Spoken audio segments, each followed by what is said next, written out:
आज हम सभी गुरु पूर्णिमा का पावन पर्व मनाने के लिए अपने विद्यालय प्रांगण में एकत्रित हुए हैं। आज का दिन हम उन सभी गुरुओं को समर्पित करते हैं जिन्होंने अस्तु मा सद्गमय तमसो मा ज्योतिर्गमय को यथार्थ रूप प्रदान किया है।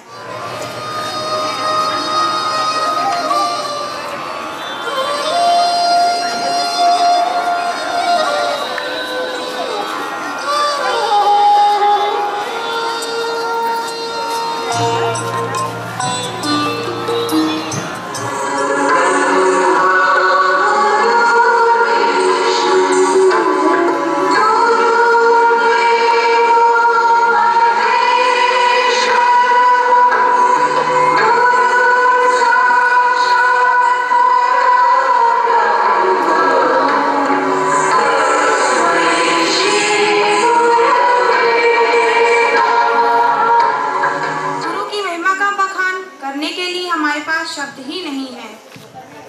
फिर भी अपने छोटे से नाटक के माध्यम से गुरु की महिमा का वर्णन किया है, जिसमें एक शिष्य का गुरु के प्रति समर्पण भाव प्रस्तुत किया गया है। तो आइए अब आपके सम्मुख प्रस्तुत है एक लघु नाटक।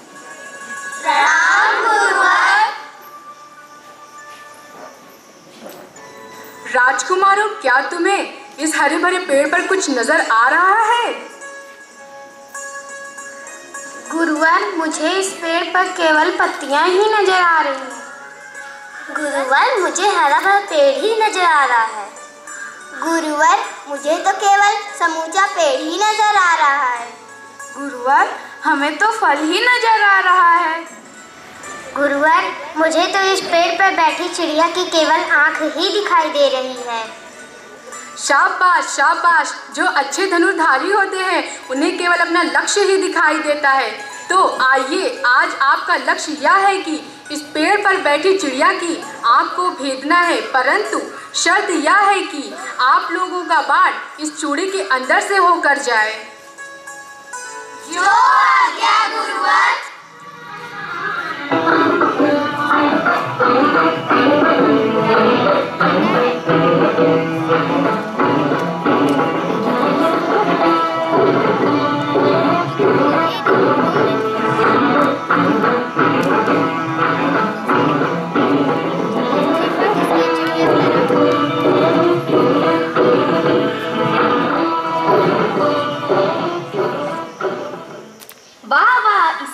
अभी और थोड़ी कुशलता की आवश्यकता थी।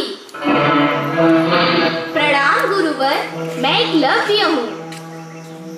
क्या तुम निशाना साध सकते हो? जी गुरुवर, मैं ये निशाना साध सकता हूँ। तो चलो लगाओ। जैसी आपकी आज्ञा गुरुवर।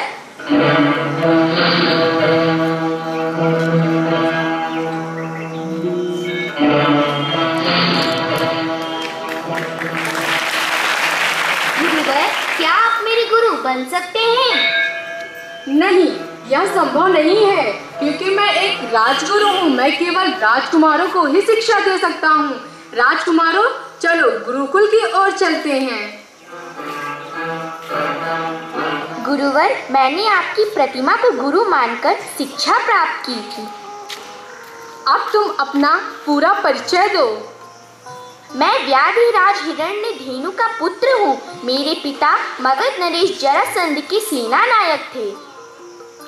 क्या तुम मेरे मित्र बन सकते हो? यदि मगध और हस्तिनापुर के बीच अगर मित्रता हो गई तो अवश्य बनूंगा।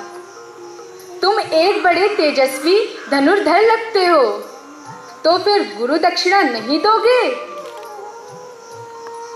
अवश्य दूंगा गुरुदेव, आदेश कीजिए। मुझे गुरु दक्षिणा में तुम्हारे दाहिने हाथ का अंगूठा चाहिए। जो आज्ञा गुरुदेव।